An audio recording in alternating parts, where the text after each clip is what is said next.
Assalamualaikum warahmatullahi wabarakatuh. Baik, terima kasih sebelumnya kepada Bang Fikri Haldi, itu Ketua Pergerakan Milenial Minang, di mana narasumber kita ini lahir di Air Bangis 20 Januari tahun 1995, Bang ya. Saat ini menempuh pendidikan di Win Imam Bonjol Padang dengan jurusan Jinayah Siasah. Benar, Bang? Betul. Dapat info ya. selain ketua PMM juga sekretaris DPD Garda NKRI Sumatera Barat, Bang ya. Kalau sekarang Dewan Pembina gitu. Oh, Dewan Pembina, Bang ya. Oke. Itu 2 tahun yang lalu. 2 tahun yang lalu, Bang ya. Sekolahnya dulu di MAN 1 Air Bangis, Bang ya. Oke, Bang. Mungkin kita langsung mulai saja pembahasannya, Bang. Sebenarnya sejak kapan PMM ini berdiri, Bang, dan tujuan organisasi ini kemana? Ya, sebelumnya kita ucapkan terima kasih kepada Rizal telah memfasilitasi kita untuk hadir pada kesempatan hari ini. Mudah-mudahan wadah-wadah yang seperti ini itu bisa marak di Sumatera Barat gitu kan. Nah, jadi amin. Untuk kita jelaskan, Pergerakan Milenial Minang ini kita dirikan pada tahun 2019 lalu, tepatnya pada tanggal 2 Desember 2019 lalu. Nah, kita deklarasikan organisasi ini dari berbagai elemen-elemen mahasiswa, ada yang dari HMI, ada dari berbagai mantan aktivis BEM, Senat, dan Hima juga, dan rata-rata kebanyakan itu ada berbagai elemen kampus waktu itu. Nah, jadi kita deklarasikan Pergerakan Milenial Minang ini untuk kita bercita-cita adanya sebuah wadah, bahwasanya ini loh, kita ada sebuah organisasi atau perkumpulan yang fokus terhadap isu-isu daerah atau isu-isu daerah Sumatera Barat. Nah, kenapa kita memilih hal yang seperti itu? Karena kita lihat beberapa organisasi yang ada, baik itu organisasi kepemudaan, organisasi mahasiswa maupun dari BEM juga, itu hampir jarang menyoroti persoalan isu-isu daerah. Nah, inilah kehadiran Pergerakan Milenial Minang. Ini menjadi gerakan kita untuk menyadarkan teman-teman aktivis pemuda dan mahasiswa yang lainnya. Mari kita tengoklah isu-isu daerah. Kita kenapa seperti itu? Karena kita bingung. Ini kalau isu nasional, kalau mengarahnya ke pemerintahan Jokowi atau pokoknya isu-isu nasional, itu ramai sekali respon masyarakat. Sementara itu berbanding terbalik dengan isu-isu daerah. Apakah Sumatera Barat ini baik-baik saja? Tidak juga. Nah, itulah kita bercita-cita ini, kita fokus gerakan untuk mengawal isu-isu daerah Sumatera Barat. Nah, itulah awal kita, makanya kita bentuk. Ini kebetulan teman-teman ini apa istilahnya mantan-mantan XX ya. Teman-teman yang habis masa kepengurusannya, seperti saya aktif di Himpunan Mahasiswa Islam. Kebetulan dimasuk di dalam kepengurusan Ketua Umum Muhammadiyah. Dan kita ajak teman-teman, mari kita bikin gerakan-gerakan yang bisa memancing agar mahasiswa dan aktivis-aktivis pemuda, yuk kita lihat loh isu-isu daerah. Nah, itu tujuan dan cita-cita harapan kita untuk mendirikan organisasi Pergerakan Milenial Minang ini. Oke, Bang. Kini kalau sekarang, Bang, apa isu yang menarik di Sumatera Barat, Bang? Yang lagi dikaji oleh MM. Ya, kemarin kita kita seperti kawan-kawan ketahui, gerakan-gerakan kita selalu mengaji, mengomentari, bahkan turun langsung ke lapangan terkait isu-isu daerah. Dan ada beberapa, salah satunya contohnya kemarin itu terkait temuan BPKRI tentang ada temuan bahwasanya kerugian negara dalam pengadaan hand sanitizer, dan ada beberapa temuan yang terindikasi merugikan negara. Dan yang kemarin juga sempat itu teman-teman juga mengkaji terkait persoalan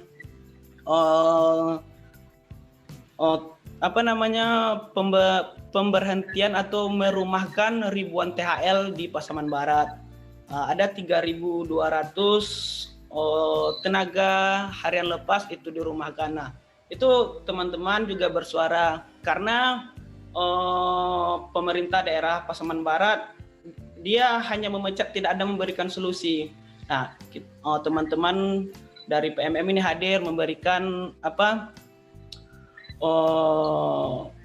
menyuarakan persoalan itu, karena ada yang ditakutkan kawan-kawan dari PMM bahwasanya tingginya tingkat pengangguran itu biasanya akan beriringan juga kepada tingginya tingkat kriminalitas. Sementara lapangan pekerjaan di Pasaman Barat itu sangat sulit. Bahkan pemuda-pemuda sarjana-sarjana itu banyak yang merantau karena minimnya lapangan pekerjaan. Nah, itu teman-teman itu juga bersuara kemarin. Nah, kalau isu-isu yang hangat ya kita banyak lah isu-isu yang hangat di sekarang. Ada ya persoalan terutama persoalan korupsi. Tapi yang kita kaji itu 2 kemarin ya.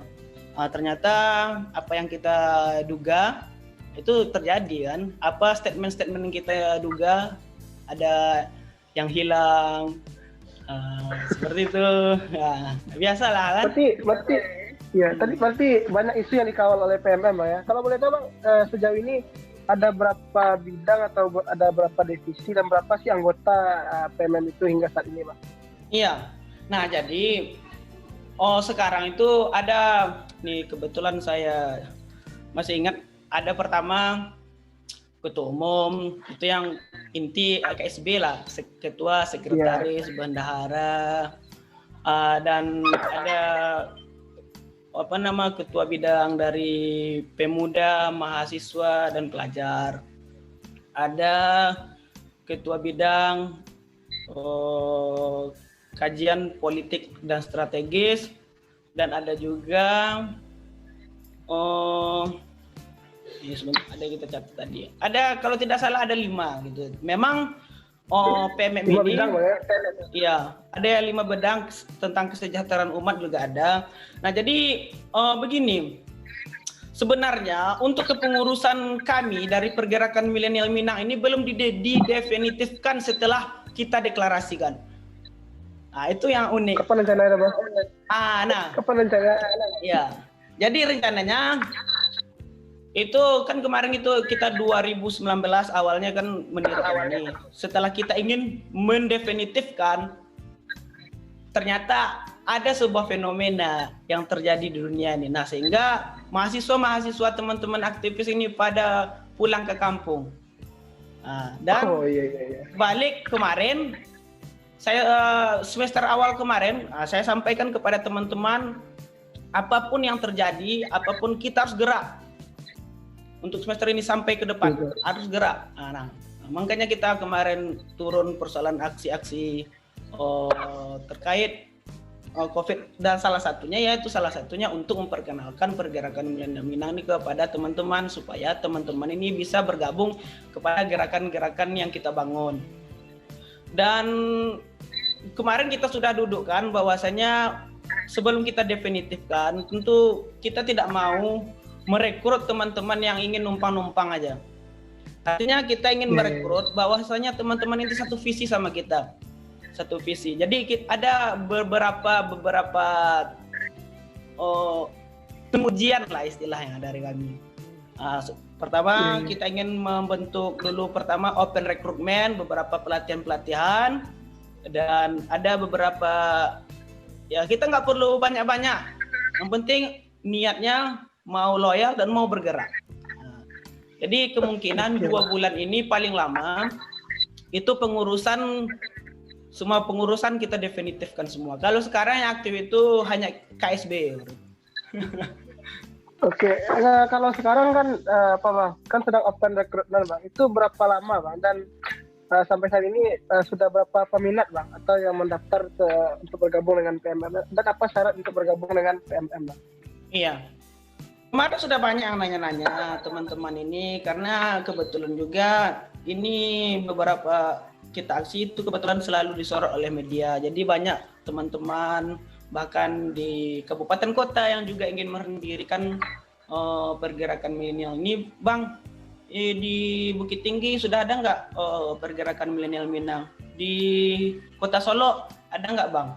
Di Pasaman Barat ada nggak Bang? Nah, tinggi animo mahasiswa. Iya tinggi. Alhamdulillah, alhamdulillah tinggi. Tinggal lagi tentu kita punya butuh kita dudukkan kepada teman-teman ini, butuh kita kita diskusikan bagaimana langkah sebagusnya untuk melebarkan pergerakan ini. Tentu kita harus definitifkan dulu ke pengurusan kita, yang ke pengurusan di pusatnya, gitu kan. Jadi kita ingin rekrut. Kemarin banyak yang menanya-nanya, tinggal lagi belum ada yang pasti lah. Sekedar nanya-nanya karena kami pun belum membuka yang untuk open recruitment ya, masih kominsun saja. Karena hari ini teman-teman juga kebetulan karena kita juga masih kekurangan SDM dan teman-teman juga berada di kampung, jadi itulah mungkin kita agak ada beberapa kendala teknis lah, sehingga itu belum terrealisasi hingga hari ini. Tinggal lagi kita tekankan dalam 1 bulan ini itu minimal kita membuat open recruitment dan harus ada target-targetannya. Salah satunya mau saya sampaikan kepada teman-teman kemarin bahwasanya dalam 1 bulan kita harus merekrut teman-teman ini sekitar 50 anggota gitu. Sehingga kalau tidak ada anggota itu tidak ada penunjang kita. Nah, gitu. Kalau ide-ide ada, nggak ada, walaupun ide-ide kita ada, kalau tidak ada yang ingin mengerjakan, tentu hanya sebatas wacana juga kan? Iya betul. Kalau boleh tahu Bang, isu tadi kan fokusnya kan isu-isu di Sumatera Barat Bang. Kalau isu nasional ada yang disorot nggak Bang? Isu nasional kita juga sempat menyorot beberapa yang kebelakang ini, kita juga ikut sorot juga. Tinggal lagi memang kita fokus. Salah satunya itu yang pertama sebelum yang viral waktu itu. Yang pertama itu viral itu adalah pergerakan milenial Minang terkait persoalan Puan Maharani waktu itu. Itu kita yang memberikan statement sebelum para politisi, dan ada yang di Jakarta ada juga yang namanya mirip-mirip juga PPMM. Itu kita yang pertama yang mengkomentari waktu itu. Kita yang pertama. Kebetulan waktu itu kalau tidak salah ada 150 media yang memuat statement-statement kita. Ada banyak soal Omnibus Law juga. Ya. Oke Bang, kan banyak yang disorot tuh Bang, atau banyak melakukan aksi Bang. Ada nggak atau ada tidak ancaman atau intimidasi atau tekanan-tekanan terhadap PMM selama ini Bang? Iya.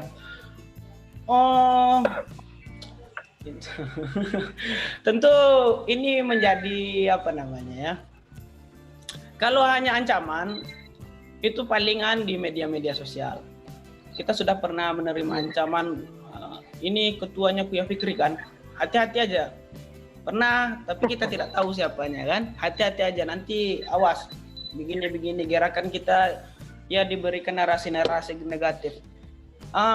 Dulu pernah kita bawa, pada tahun 2020 kemarin, PMM juga ikut mengadvokasi masyarakat Air Banyis terkait limbah PT BTN waktu itu jebol dan limbahnya itu sampai ke laut. Jadi muara-muara itu melewati hutan bakau dan nelayan-nelayan tradisional itu terdampak. Kita hadir bersama kawan-kawan, kebetulan kita dari PMM ada juga beberapa orang yang dari Pasaman Barat. Kita bantu advokasi masyarakat di Air Banyis untuk pihak perusahaan untuk memberikan ganti rugi. Dan alhamdulillah itu awalnya agak sulit juga pihak perusahaan ya katanya begini dan akhirnya sampai kasus itu kita angkat di Sumatera Barat, sampai kita lapor ke Bupati, DPR, Dinas Lingkungan Hidup, dan sampai akhirnya selesai di Dinas Lingkungan Hidup Provinsi Sumatera Barat. Kalau untuk ancaman-ancaman, ya itu resiko apalah, karena ya sama kayak jurnalis kalau kontrol sosial pasti juga ada ancaman lah. Nah, berarti hingga saat ini belum. Berarti saat ini belum ada serangan fisik yang diterima, Bang ya? Belum. Ya itulah, mudah-mudahan lah. Karena isu-isu daerah ini agak takut juga kita, karena kadang-kadang orang tahu sama kita, tinggal kita di mana, kita beraktivitas seperti apa sehari-hari, orang akan mudah melacak itu kan. Nah, mudah-mudahan lah kita selalu diberikan oleh Allah Subhanahu Wa Taala dan dilindungi kan. Kalau black campaign atau yang menjelek-jelekkan PMM ada nggak, Bang? Kan banyak aksi, tentu banyak pihak yang tidak setuju gitu. Sampai saat ini ada tidak, Bang, yang ibaratnya yang menjelek-jelekkan PMM lagi gitu, ataupun yang bergabung di dalamnya gitu, supaya organisasi ini redam gitu, Bang? Iya. Alhamdulillah kita belum menemukan, bahkan masyarakat Sumatera Barat, baik itu di Sumatera Barat maupun di perantauan, mengapresiasi gerakan-gerakan yang kita bangun. Sejauh ini kita belum menemukan, paling ya mungkin mungkin ya kalau dibilang tidak ada, ya mungkin sebanyak-banyaknya orang suka pasti ada juga yang tidak suka, tapi kita masih belum mendengar lah isu-isu hal-hal yang semacam itu. Oke, Bang, kan sudah berdiri hampir 2 tahun ya, Bang ya. Apa sih rencana dan harapan PMM ke depan, Bang? Kan sekarang kan udah ada sekre baru ya. Iya, alhamdulillah kita ya pertama jangka pendeknya tentu kita ingin pengurus kita didefinitifkan, dan semua yang kita angkat jadi pengurus memang niatannya untuk membesarkan organisasi pergerakan milenial Minang dan untuk mendidik, merangsang jiwa kekritisan para pemuda serta mahasiswa. Mungkin kalau untuk waktu dekat ya mungkin itu untuk kepengurusan kita definitifkan untuk rekrutmen anggota. Kalau cita-cita kita, harapannya mungkin ya kita seperti air mengalir saja lah. Kita tidak mau memasang standar-standar yang tinggi, nanti takutnya ya kita tahu lah yang namanya kita berorganisasi ada saja dinamikanya. Kadang ada yang tidak satu visi, saya itu keluar dia jelek-jelekkan ya. Itu biasalah. Jadi kita tidak mau, untuk yang penting kita berbuat saja dulu. Nanti ya mudah-mudahan ada support lah. Ini pemerintah Sumatera Barat ini untuk persoalan organisasi dia sangat minim sekali untuk apresiasinya. Tidak hanya PMM, bahkan organisasi-organisasi besar dia tidak pernah bantu. Namanya organisasi apalagi itu kritik lah. Pernah ditawari nggak sama pejabat ataupun stakeholder terkait gitu, supaya jiwa kekritisan PMM itu tidak lagi berkuar di dunia gitu, baik aksi maupun di sosmed gitu, Bang? Kita penasaran juga yang hal-hal yang pertanyaan seperti itu. Gimana sih rasanya ditawarkan hal-hal yang seperti itu kan? Kebetulan alhamdulillah kita belum palingan itu misalnya kita niatan yang seperti ini paling dihalang bantu jangan seperti itu. Misalnya kita mau demo nih, kita udah bawa ban 5 atau 6, nanti ya paling cuma melobi-lobi untuk tidak sampai membakar ban sampai 5 atau sebanyak itulah. Kita belum sampai pernah merasakan hal yang seperti itu. Mudah-mudahan janganlah, nanti kita takut juga karena tawaran-tawaran seperti itu banyak setannya kan. Banyak Iya, setan itu yang juga mudah-mudahan. melunturkan integritas PMM ya Bang ya. Iya, karena saya terkejut juga. Saya kemarin pergi ke pesisir selatan, ada kebetulan family di sana sakit, kan? Jadi kita ke rumah sakit itu dia melihat rasa-rasa pernah lihat. Gitu. Iya, terus dia samperin saya kan, ini yang demo-demo sering dikeluar di YouTube juga ya. Dia samperin. Artinya sampai ke kabupaten kota masyarakat pun tahu kan. Nah, jadi kita tidak mau melunturkan integritas yang kita bangun. Masa gara-gara nanti ya kalau di Sumbar ini tawaran apa lah yang akan diberikan? Nggak akan sampai jadi komisaris ya kan? Betul lah Bang. Oke Bang. Kalau ini Bang, yang mungkin agak terlupa Bang. Kan PM ini kan isinya mahasiswa dan pemuda Bang. Kalau itu berapa sih batas usia yang boleh bergabung di dalamnya Bang? Iya, sebetulnya kita mengikuti yang sama aja 30, 25 sampai 30 kan. Tinggal lagi tentu kadang-kadang kita untuk berkoordinasi yang dengan lebih besar ini agak apa kendalanya kan. Tapi kita memfokuskan untuk kuotanya itu lebih banyak kepada mahasiswa karena kita sekarang lagi membangun pondasi jiwa-jiwa yang kritis karena kebanyakan itu mahasiswa lebih peduli dengan isu-isu terkait dibandingkan para pemuda gitu.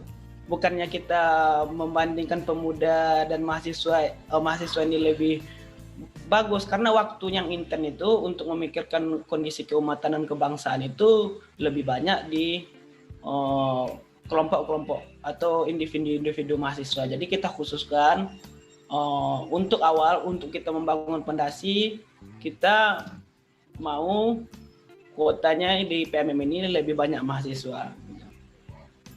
Supaya ini menjadi apa? Karena kita baru, kita ingin bangun budaya juga kan? Nah, iya. Ya, ingin membangun kultur. Makanya kita kuota untuk mahasiswa itu kita perbanyak daripada pemuda dan pelajar. Tapi pelajar kita ingin buka juga. Pelajar berarti tingkatan SMA SMP Bang ya? Iya, tapi minimal kelas 2 sampai kelas 3. Jangan kelas 1 SMA. Iya. Tapi kalau kelas 3 mungkin sibuk-sibuk. Kalau sekarang nggak ada UN ya Bang ya? Iya. Oke Bang. Mungkin yang jangan menjadi menarik bagi saya Bang, yaitu kenapa PMM itu banyak fokusnya itu kepada isu-isu yang ada di Pasaman Barat Bang. Kalau sekarang isu yang menarik itu ada isu kalau di pesisir selatan isu bupati Bang yang ditindak. Iya. Kenapa tidak tertarik menyorot isu ini Bang? Kan lumayan menarik gitu. Itulah kalau isu Pasaman Barat. Pertama, memang secara apa teman-teman ini banyak dari Pasaman Barat. Jadi teman-teman ini sering berdiskusi. Kadang-kadang dia lobby kita untuk ini angkat isu ini, katanya kan. Ya fenomena di pesisir selatan juga menarik kan. Ada wakil bupati, tapi kita belum sampai mengkajinya. Kita nak berani komentar banyak. Sekarang tinggal lagi kalau wakil bupati kan, iya. Udah jadi bupati kan. Nah, kemarin juga sempat aksi juga, putusan pengadilannya pun sudah inkrah kabarnya kan. Iya. Sebenarnya itu proses tahapan pemilu ya, tapi kita nggak berani komentar karena kita belum melakukan kajian-kajian. Mungkin itu bisa menjadi salah satu fokus pengkajian kita persoalan isu-isu daerah terkait hukum ini seperti apa sebenarnya kan. Iya. Ini jelas ada terpidana. Ini sebetulnya kalau kita soroti seharusnya kita tarik ke belakang lagi.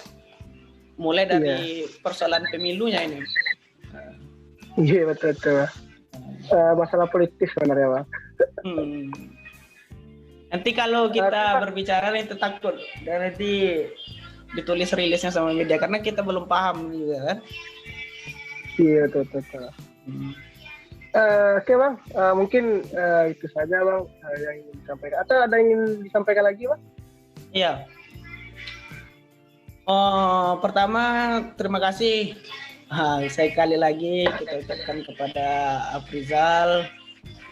Dan yang selanjutnya kita ingin sampaikan bahwasanya pergerakan milenial Minang adalah wadah yang kita dirikan sebagai representasi para generasi muda, generasi Minang, generasi Sumatera Barat.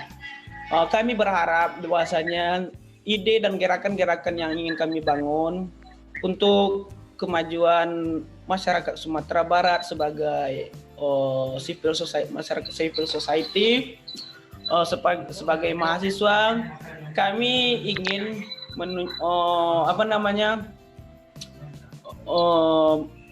hadir di tengah-tengah masyarakat, mensuarakan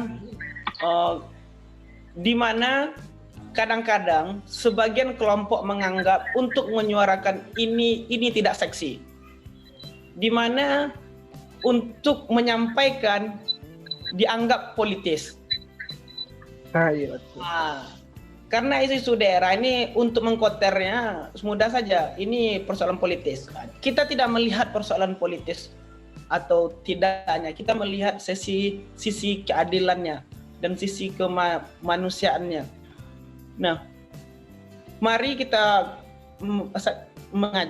saya mengajak kepada mahasiswa, pemuda, masyarakat Sumatera Barat, mari kita hangatkanlah persoalan-persoalan, mari kita suarakan persoalan-persoalan masyarakat yang ada di daerah, karena kebanyakan masih banyak masyarakat yang belum sejahtera, masih tidak diperhatikan di pelosok-pelosok negari sana.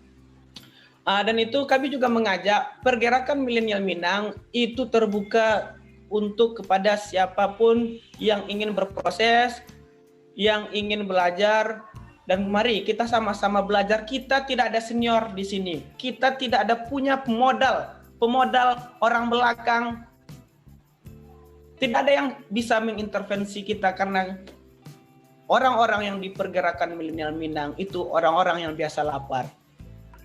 Mari independen, independen. Kita tidak ada satupun orang di belakang kita yang memodali, ini Kuya Fikri, lu demo ini, Kuya, ini hajar ini. Tidak. Kita bergerak atas pribadi, atas pemikiran kita, atas keresahan kita. Kami juga untuk itu kami juga mengajak kepada masyarakat, pemuda, mahasiswa, pelajar, mari kita bangun sebuah gerakan, sebuah kelompok kekeluargaan yang menyuarakan isu-isu di daerah Sumatera Barat. Ini 1 bulan lagi kita akan open rekrutmen. Mari silakan untuk teman-teman yang ingin bergabung, silakan mendaftarkan dirinya. Dan kita siap juga untuk berdiskusi di sekretariat pergerakan milenial Minang, karena anggota kita kan masih sedikit, jadi kadang-kadang sekretariat ini sepi lah kita kan. Di mana tuh Bang sekretariatnya, Bang? Di Lolong Belanti, Jalan Belanti nomor 32, di belakang Stikes Amanah. Kalau sekarang Stikes apa namanya itu? Pokoknya di Lambau, Stikes Lambau. Di dekat Taman Makam Pahlawan. Silakan yuk kita ngopi-ngopi diskusi di sini. Mana tahu ada gerakan-gerakan yang ingin dikolaborasikan kan? Mungkin itu saja Bang. Terima kasih banyak Bang telah hadir di channel kami Bang, di Simbang TV. Mudah-mudahan acara kita malam hari ini membawa manfaat bagi para penonton dimanapun berada. Terima kasih banyak Bang. Assalamualaikum warahmatullahi wabarakatuh. Waalaikumsalam warahmatullahi wabarakatuh.